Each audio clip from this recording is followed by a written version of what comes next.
Target and Best Buy said last week that prices are going up in direct relation to the tariffs. Is that a good thing for your constituents on Staten Island and beyond? I mean, but the tariffs haven't even gone into effect. They've been postponed. So, tariffs have gone into effect for China and others. Yeah. Aren't even in effect. No, some of the tariffs have gone into effect. Yes. Well, but not the ones to Mexico and Canada. And the tariffs in China, they were in effect over the last 4 years. Donald Trump is increasing tariffs on China. Okay, President Biden actually kept and increased tariffs on China. Okay, Trump came in, a slight change increase there, but these are tariffs that have been in place all through the Biden administration. It was a 50% tariff that Joe Biden kept in place, plus an additional 25% on particular sectors. That was Republican lawmaker Nicole Maliotakis trying, maybe not quite hard enough, to defend the indefensible that is the imposition of Trump's tariffs as the stock market crashes. And of course, Maliotakis tries to explain away this phenomenon by lying that no tariffs have gone into effect. But again, that is an outright lie. Here's a timeline put together by NPR that highlights not just the fact that tariffs have indeed been imposed, but the chaos surrounding their implementation, which is in large part why other countries are fighting back the way they are. January 20th, on the day of Trump's inauguration, he promises tariffs on Mexico, Canada, and China will be implemented February 1st. February 1st, Trump signs executive order to implement tariffs on Canada, Mexico, and China, set to start on February 4th. Canada announces retaliatory 25% tariffs. February 3rd, Trump delays tariffs on Canada and Mexico by a month. He says Mexico will send 10,000 troops to the U.S. border to curb migration, and that he was trying to work out an economic structure with Canada. February 4th, 10% tariffs are, in fact, put in place against China, with China issuing retaliatory tariffs. February 5th, the Postal Service reverses course and lifts the ban put in place on Chinese packages because of the potential to create massive disruption for online retailers and U.S. shoppers. February 10th, Trump says he will impose 25% tariffs on steel imports from all countries, and he raises aluminum tariffs from 10 to 25%. February 13th, Trump signs a memorandum that sets the stage for reciprocal tariffs to go into effect across the board on April 2nd. February 26th, Trump says at a cabinet meeting he might give Canada and Mexico a 1-month reprieve on tariffs until April 2nd. February 27th, Trump reverses course and says they will go into effect March 4th. March 1st, Trump signs executive order to increase U.S. lumber production and orders probe into potential lumber import tariffs. The U.S. imports billions of dollars in lumber products from Canada. March 2nd, Commerce Secretary says tariffs on Canada and Mexico remain a fluid situation and they could be less than 25%. March 3rd, Lutnick says again that it's possible the tariffs don't go into effect, but Trump later confirms they will.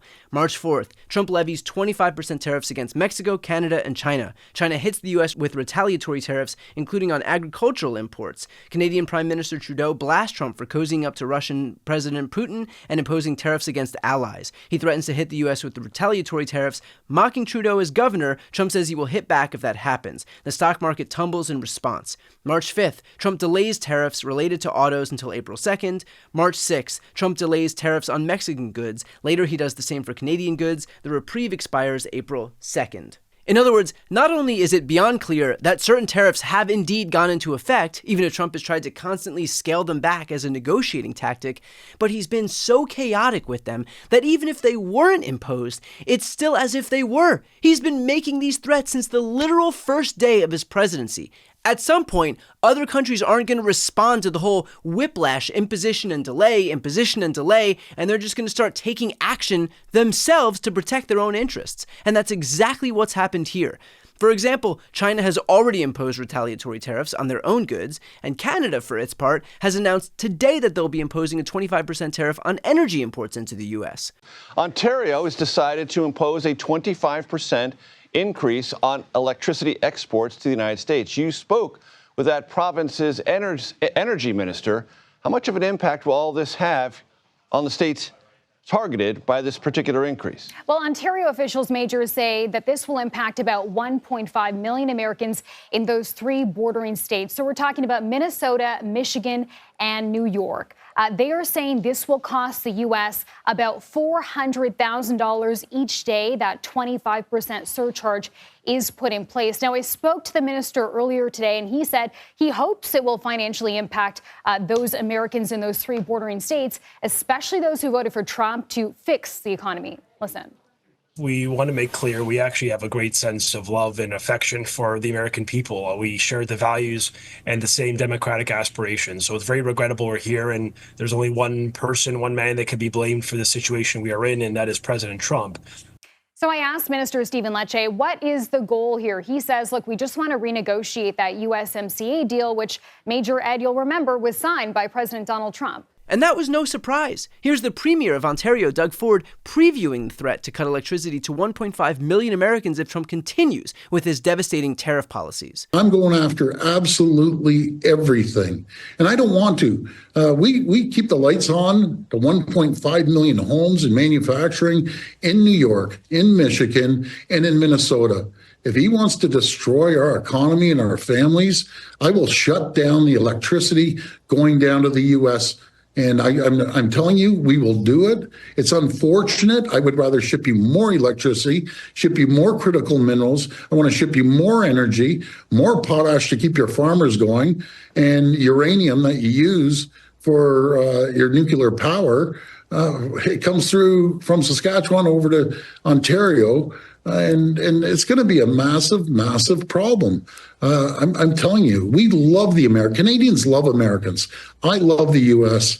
Everyone does. And not one American friend. When I lived there for 20 years, I've talked to all of them. Hardcore Republicans are saying this is the biggest mistake President Trump has done, and we're dead against it. And for those vehicle consumers out there, this report actually ran on Fox News, of all places. This Dodge Ram truck, $80,000, instantly became $100,000. And it's not just American consumers who are getting hurt. American businesses are feeling the brunt of this poorly handled trade war as well. American liquor brands are now getting cleared off the shelves in Canada. That right there is Bullet Bourbon. It comes from Kentucky, meaning that red states' economies are going to suffer as the direct result of Donald Trump's policy choices. And look, we can go on and on, but I think the point here is clear. Donald Trump decided to engage in a trade war that everybody warned would have no winners, that would raise prices, that would harm American consumers, and that would crush American businesses. All of that is happening right now. The only thing worse than Trump doing these things is the fact that he was warned of the consequences beforehand and yet barreled ahead anyway.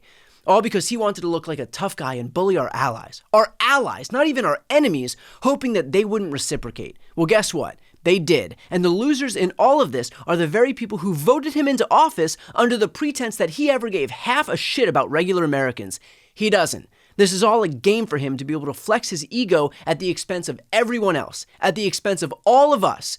So if you voted for Trump because you believed him when he said that he would bring down costs, make sure you remember what he and the Republican Party are doing right now, once they don't need to pander anymore for your votes. Before you go, first, if you enjoyed this content and you want to see more and support independent media, please subscribe to this channel. The subscribe button will be right here on the screen.